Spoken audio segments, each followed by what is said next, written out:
Good evening. Welcome to the NROL-57 launch webcast. The Falcon 9 rocket carrying tonight's payload is live on your screen and currently awaiting liftoff from Space Launch Complex 4 East, or SLIC 4E, at Vandenberg Space Force Base in California, just about 8.5 minutes from now. Hi everyone, my name is Ronnie Foreman and I am a Senior Sales Manager here at SpaceX. Tonight's mission carries a national security payload designed, built, and operated by the National Reconnaissance Office, or NRO. This mission continues the NRO's cutting-edge capability of building and developing the U.S. government's largest satellite constellation in history, designed to deliver critical information that can only be obtained from the vantage point of space. Both the range and vehicle are currently green, and we are on track for an on-time liftoff today at 11:49 p.m. Pacific. As a note, we will not be showing any Stage 2 or payload deployment views at the request of our customer this evening, but there is still a lot to cover for tonight's launch. So for now, let's meet our Falcon 9 rocket. Hello everyone, my name is Amanda Yers and I'm a ground systems engineer here at SpaceX. This coming Monday is the anniversary of SpaceX's first launch ever, Falcon 1 Flight 1, which lifted off from Amalek Island on March 24th, 2006. While it did not complete its mission, SpaceX has come a long way since then. Falcon 1 made its final flight in 2009 before it was retired, but it paved the way for our trusty Falcon 9 rocket, which has completed 447 missions to date. Falcon 9, which you can see on your screen, is a two-stage rocket developed and manufactured by SpaceX and known for its safe, reliable, and cost-effective access to space. It is also the first orbital-class rocket capable of reflight. Engine chill has started. Good call out there for engine chill. Now, this first stage booster is performing its fourth flight supporting this mission. Together, Falcon 9 and Falcon Heavy have completed more than 450 launches and over 380 reflights. Today, this first stage booster will be attempting to return to Earth and land at Landing Zone 4 at Vandenberg Space Force Base. Rapid reusability of this kind drastically reduces launch costs, helps increase launch frequency, and enables a wide array of new government, commercial, and scientific opportunities in space. Lowering the cost of access to space is helping us take... Stage 1 RP1 load is complete. Good call out there for Stage 1 RP1 load. Lowering this cost of access to space is a major part in taking humanity's next steps into the solar system, whether low Earth orbit, geosynchronous orbit, interplanetary, or even deep space. Now, when costs are lower, government and commercial customers can launch more missions, which helps accelerate development. This also helps commercial satellite and private research customers afford to launch more projects to space, which helps stimulate innovation in turn here on Earth. Missions like SpaceX's Transporter and Bandwagon rideshare programs help make access to space even more affordable by sharing the cost of a single launch across many customers. So all of this is to say, reusability is the key innovation that is making space more accessible for the industry as a whole. Now back to tonight's mission. Both the weather and vehicle continue to look good for an on-time liftoff. Let's talk about what to expect in the lead-up. Coming up shortly, the Transporter Erector, or the TE, will retract away from the Falcon rocket. The TE is the large truss structure that you see just to the right of Falcon 9 on your screen. The first stage is connected to a launch mount at the base of the TE, but the TE is hinged and will retract about 2 degrees. By pressing for strong back retract. There's confirmation from Mission Control that we're pressurizing the tanks on Falcon 9 in preparation for that retraction we were just talking about. Now again, the TE is going to pull away just about 2 degrees away from Falcon 9 in preparation for liftoff, and that will begin by opening up the clamp arms around the base of the fairing. So hopefully we'll have a view of that for you in just a couple of seconds. You may also hear the TE referred to as the strongback by our mission control team, and it does a lot of heavy lifting in the lead up to launch. The strongback is designed to transport, raise, and support Falcon 9 to the launch pad. There's confirmation that lowering has started, and we're getting a great view of those clamp arms opening up on your screen there. Falcon 9's payload fairing is about 17 feet in diameter, so just for a quick frame of reference, the fairing on your screen would house roughly an average-sized fire truck. The TE is equipped with umbilicals, or flexible lines, that are used to route the vehicle's fluids, power, and telemetry from the ground systems to the rocket and payload, until Falcon 9 switches to internal power and clears the launch pad. You can see the TE pulling away from Falcon there. And just at liftoff, we'll see it move back to a full 45-degree retraction to clear the way for Falcon 9's ascent. At this point in the countdown, both the first and second stages are nearly fully loaded with 1 million pounds of rocket-grade kerosene fuel and liquid oxygen. The first and second stages should finish propellant loading about a minute apart from each other. We're expecting the call-out for first stage completion at the T-minus 3-minute mark, and the second stage call-out should be at T-minus 2 minutes. As you may have noticed, there are white clouds forming around the vehicle on our launch pad right now. Those clouds are comprised of chilled gas from above the surface of the liquid oxygen tank that is vented overboard to maintain pressure in the tanks as needed. When that vented oxygen mixes with the warmer California coastal air, it condenses into clouds. Stage 1 LOX load complete. There's confirmation of Stage 1 liquid oxygen loading completion. Next up, we are standing by for the same call-out on board Stage 2. Then at T-minus 60 seconds, Falcon 9 will be in startup. This means that the rocket's autonomous internal flight computers will take over the launch countdown. Then just inside of T-minus 2 seconds, we will light the M1D engines for liftoff. At this time, the payload continues to be healthy, and the Falcon 9 team is tracking no issues on the rocket. Weather is still green, and the range is ready to support our T0 of 11:49 p.m. Pacific time. And with that great view, we are proceeding into the last few minutes of terminal count. Now, as our next major milestone, we're listening in for the call-out of second stage LOX loading completion.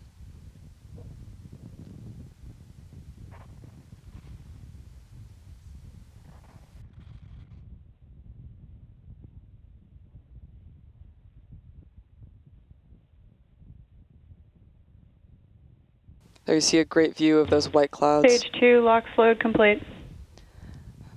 Great confirmation of Stage 2 LOX loading completion. So the first and second stages are now fully loaded with over 1 ground million. gas closeouts. Confirmation of gas closeouts beginning, and you may begin to see a noticeable increase in white cloud formation near the vehicle. This is the result of a nominal ground side process where the TE liquid oxygen feed line is vented down ahead of liftoff. If you listen closely, you can actually hear the sound of that large line venting down on the launch pad. Standing by now for confirmation of Falcon 9 in startup at T-minus 1 minute. Falcon 9 is in startup. At this point, the autonomous flight computers will take over the launch countdown, and stages 1 and 2 will pressurize for launch.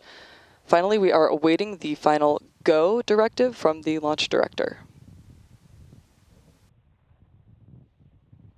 Launch director is go for launch. There you have it. At T-minus 36 seconds, all systems are go for launch of Falcon 9. So let's sit back and listen in to the final countdown. 30 seconds.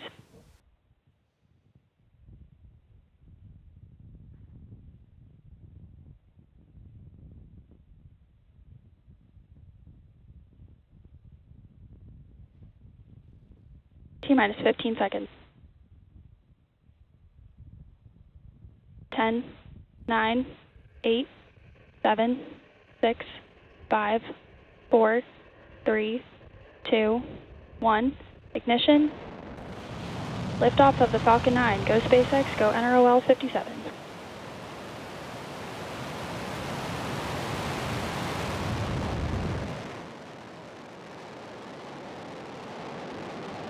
Vehicles pitching downrange. M1D chamber pressure is nominal.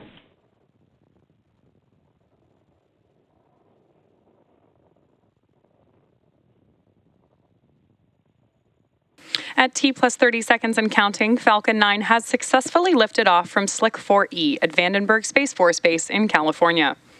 In case you're just joining us, these awesome ascent views are of the NROL-57 mission for the National Reconnaissance Office. And we had an on-time liftoff tonight at 11:49 p.m. and are getting good news for mission control that power and telemetry are looking good on board the vehicle. Falcon 9 is supersonic. And the Falcon 9 is now moving faster than the speed of sound. Coming up next, the vehicle will be passing through Max Q, which is the point in the mission profile. Max Q. Right on schedule. The vehicle has experienced the greatest amount of aerodynamic pressure that it will see on ascent. Now coming up next, we'll have several events happening in quick succession, starting with main engine cutoff, followed by stage separation, second engine start 1, and then our boost back burn. Main engine cutoff, or MECO for short, is where all 9 Merlin 1D engines shut down to slow the vehicle down in preparation for stage sep, when the first chill has started and second stages will separate from each other. We also heard that call out from Mission Control that we're chilling our second stage engine in preparation for startup. The MVAC engine on the second stage will light for the first time during second engine start 1, which we'll hear called out as SES1. This engine burn will last for several minutes and propel the second stage and the payload to their intended orbit. Our boost back burn will assist the first stage in returning to its recovery location at landing zone 4, also at Vandenberg Space Force Base. In addition to these major events, the fairing halves will separate about 30 seconds after SES1. So keep an eye out for all of those events coming up here in just a couple of seconds. But as a reminder, we won't have... Main engine cutoff. Stage separation confirmed.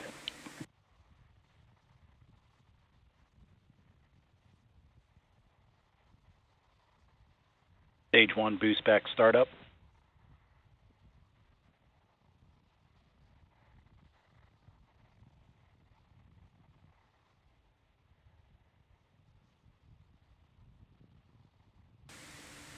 We've had confirmation now of MECO, stage separation, and boost back burn startup, and are getting incredible views from our tracking camera right now. Now, as a reminder, we're not showing any views of the Falcon 9 second stage or payload today at the request of our customer. We are, however, standing by for that call out for fairing deployment. Fairing separation confirmed. Right on schedule. Both payload fairing halves supporting today's mission are flight proven. One half is flying for its 17th time and the other for its 4th. We will, of course, be attempting to retrieve these fairing halves again today once they fall back to Earth with our recovery vessel Go Beyond.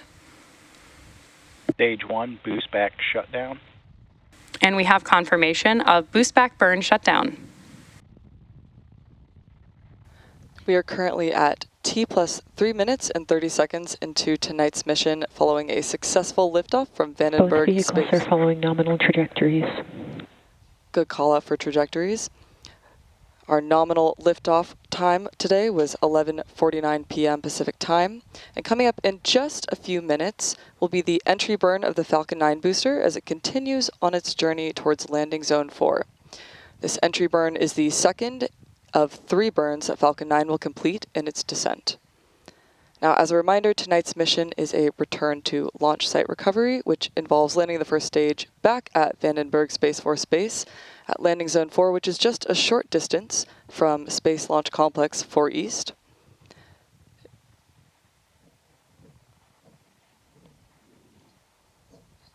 Now, to start the entry burn, we will relight 3 of the 9 Merlin M1D engines, which is similar to pumping the brakes to slow the vehicle down as it passes back into the Earth's atmosphere.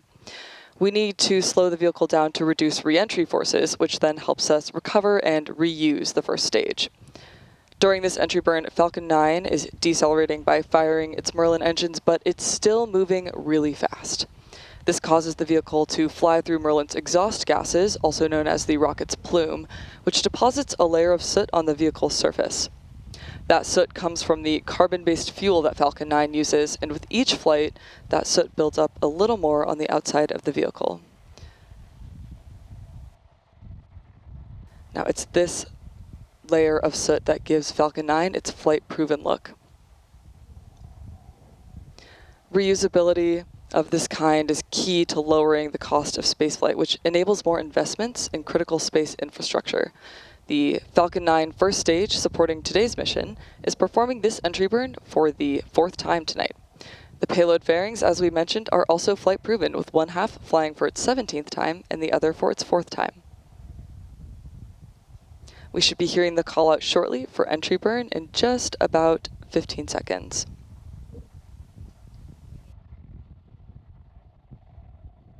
Now, as a reminder, we will not be sharing any views of our second stage this evening at the request of our customer, and we are currently awaiting views of that first stage on its descent. Stage 1, entry burn startup. Good confirmation there of entry burn startup. Now this is, again, a short burn, and it is designed to slow the vehicle down in preparation for its final landing burn.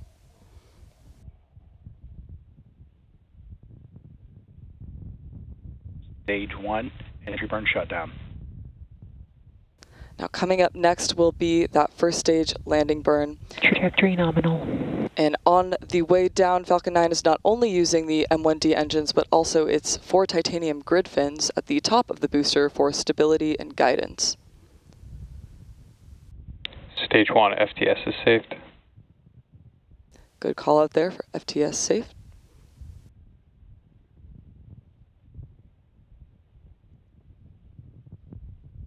Now the Merlin M1D engines we've seen firing on that first stage are optimized for sea level performance, and Stage they 1, transonic. each achieve 190,000 pounds of thrust during ascent and descent. So to put that in perspective, Falcon 9 has a combined total thrust of more than 5 747 airplanes at full power. Stage 1, landing burn. Confirmation of landing burn startup. We are now waiting for Falcon 9 to land at landing zone 4. Again here, some absolutely stunning views. Keep an eye out for landing leg deployment just prior to touching down at landing zone 4. This is the final Stage 1, burn. landing leg deploy.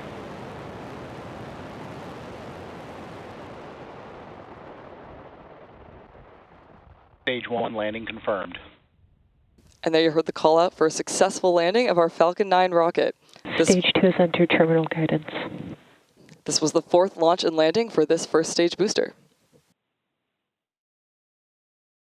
As we've mentioned a few times, we won't be showing any Stage 2 or deployment views at the request of our customer today. So with that picture-perfect landing of the Falcon 9 booster, we'll be bringing our webcast to a close. We'd like to thank the NRO for entrusting us with today's mission, and we'd also like to thank the Range and Federal Aviation Administration for their support. If you're interested in more launch coverage, be sure to check out spacex.com/launches and follow @SpaceX on X for the most up-to-date information. Thanks for tuning in, and we'll see you again soon.